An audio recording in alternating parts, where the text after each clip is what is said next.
Hello everyone, welcome to Venus kitchen. ఈరోజు వీడియోలో తక్కువ టైంలో చాలా ఈజీగా చేసుకోగలిగే రైస్ రెసిపీ కొత్తిమీర రైస్ని ఎలా ప్రిపేర్ చేసుకోవాలో చూద్దాం. ఈ కొత్తిమీర రైస్ని ప్రిపేర్ చేసుకోవడానికి ముందుగా ఒక బౌల్లోకి 1 గ్లాస్ వరకు బియ్యాన్ని తీసుకోవాలి. ఈ బియ్యం 250 గ్రాముల దాకా ఉంటాయి. బియ్యాన్ని వాటర్తో 2-3 సార్లు క్లీన్ చేసుకున్న తర్వాత తిరిగి వాటర్ని పోసుకుని ఒక 30 నిమిషాల పాటు బియ్యాన్ని నానబెట్టుకోవాలి. నేను ఇక్కడ బాస్మతి బియ్యాన్ని ఉపయోగిస్తున్నాను, కానీ రెగ్యులర్గా ఉపయోగించే రైస్తో కూడా ఈ రెసిపీని ప్రిపేర్ చేసుకోవచ్చు. అరగంట తర్వాత బియ్యం నానిపోయి ఉంటాయి. బియ్యంలోని వాటర్ని సెపరేట్ చేసుకుని రెడీగా పక్కన పెట్టుకోవాలి. రైస్ని ఉడికించుకోవడం కోసం స్టవ్ మీద గిన్నెలో వాటర్ని తీసుకుని అందులో 1/2 టీ స్పూన్ సాల్ట్ అలాగే 1 టీ స్పూన్ ఆయిల్ని వేసుకుని వాటర్ని బాయిల్ చేసుకోవాలి. వాటర్ బాయిల్ అవ్వడం స్టార్ట్ అయిన తర్వాత నానపెట్టుకున్న రైస్ని వేసుకుని స్టవ్ ఫ్లేమ్ని మీడియంలో ఉంచుకుని మధ్య మధ్యలో మిక్స్ చేసుకుంటూ ఈ రైస్ని ఉడికించుకోవాలి. 4-5 నిమిషాల పాటు ఉడికించుకుంటే రైస్ చక్కగా ఉడికిపోతాయి. ఇలా ఉడికిన ఈ రైస్ నుండి వాటర్ మొత్తాన్ని సెపరేట్ చేసుకుని కుకింగ్ ప్రాసెస్ ఆపడం కోసం ఇందులో నార్మల్ వాటర్ని వేసుకోవాలి. వాటర్ మొత్తం సెపరేట్ అయిపోయిన తర్వాత రైస్ డ్రైగా అవ్వడం కోసం ఒక ప్లేట్లోకి తీసుకుని ఆరబెట్టుకోవాలి. ఇప్పుడు కొత్తిమీర రైస్ని ప్రిపేర్ చేయడం కోసం స్టవ్ మీద కడాయిలో 2 టేబుల్ స్పూన్ల ఆయిల్ని 1 టేబుల్ స్పూన్ నెయ్యిని వేసుకుని ఇవి వేడైన తర్వాత ఇందులో ఒక బిర్యానీ ఆకు 1/2 టీ స్పూన్ జీలకర్రని వేసుకుని ఫ్రై చేసుకోవాలి. అలాగే సన్నగా తరిగిన ఒక ఉల్లిపాయను కూడా వేసుకోవాలి. ఉల్లిపాయలు ట్రాన్స్పరెంట్గా అయ్యేంత వరకు ఫ్రై చేసుకున్న తర్వాత ఇందులోనే 1/2 కప్పు పచ్చి బఠానీని అలాగే 1/2 కప్పు క్యారెట్ని కూడా వేసుకోవాలి. ఈ రెసిపీని ఇవే వెజిటబుల్స్ ఉపయోగించి ప్రిపేర్ చేయాలని ఏమీ లేదు. మీ దగ్గర ఏ వెజిటబుల్స్ అవైలబుల్గా ఉంటే వాటితో ప్రిపేర్ చేసుకోవచ్చు.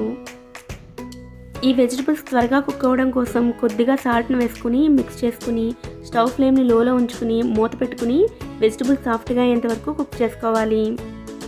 వెజిటబుల్స్ కుక్ అయ్యేలోపు కొత్తిమీర పేస్ట్ని రెడీ చేసుకోవాలి. దానికోసం మిక్సీ జార్లోకి చిన్న కట్ట కొత్తిమీర, 1 టేబుల్ స్పూన్ పుదీనా, 1/2 ఇంచు అల్లం ముక్క, 6-7 వెల్లుల్లి రెబ్బలు, అలాగే 4 పచ్చిమిర్చి, చిన్న ముక్క దాల్చిన చెక్క, 4 లవంగాలు, 2 యాలకులు, అలాగే 1/2 టీ స్పూన్ పంచదారను కూడా వేసుకుని అవసరమైతే కొద్దిగా వాటర్ని యాడ్ చేసుకుని మెత్తని పేస్ట్లా గ్రైండ్ చేసుకోవాలి. పంచదారని వేసుకోవడం వల్ల మసాలాలు బ్యాలెన్స్ అవ్వడమే కాదు, కొత్తిమీర పేస్ట్ కూడా రంగు మారకుండా ఉంటుంది. ఈలోపు వెజిటబుల్స్ కూడా కుక్ అయిపోయి ఉంటాయి. ఇలా కుక్ అయిన వెజిటబుల్స్లో గ్రైండ్ చేసుకున్న కొత్తిమీర పేస్ట్ని వేసుకుని పచ్చివాసన పోయేంత వరకు లో ఫ్లేమ్లోనే ఉంచుకుని ఫ్రై చేసుకోవాలి. ఈ పేస్ట్ని ఎంత బాగా ఫ్రై చేసుకుంటే కొత్తిమీర రైస్ టేస్ట్ అంత బాగుంటుంది. లో ఫ్లేమ్లో పచ్చివాసన పోయేంత వరకు ఫ్రై చేసుకున్న తర్వాత ఇందులో ముందుగా ఉడికించుకుని ఆరపెట్టుకుని ఉంచుకున్న రైస్ని వేసుకోవాలి. తర్వాత రుచికి సరిపడా ఉప్పును వేసుకోవాలి. రైస్ని ఉడికించుకునేటప్పుడు అలాగే వెజిటబుల్స్లో కూడా సాల్ట్ వేసుకున్నాం కాబట్టి 1/2 టీ స్పూన్ సాల్ట్ వేస్తే సరిపోతుంది. అలాగే కొత్తిమీర రైస్ మంచి ఫ్లేవర్ రావడం కోసం 1 టీ స్పూన్ వరకు ధనియాల పొడి, 1/2 టీ స్పూన్ వేయించిన జీలకర్ర పొడి, అలాగే సన్నగా తరిగిన కొత్తిమీరని వేసుకుని రైస్ని బాగా టాస్ చేసుకోవాలి. గరిటతో మిక్స్ చేసినట్లయితే రైస్ విరిగిపోతాయి, అందుకోసం టాస్ చేసుకుంటే మంచిది. ఈ ఫ్లేవర్స్ అన్నీ రైస్కి బాగా పట్టడం కోసం 2-3 నిమిషాల పాటు లో ఫ్లేమ్లో కుక్ చేసుకుంటే కొత్తిమీర రైస్ రెడీ అయిపోయినట్లే.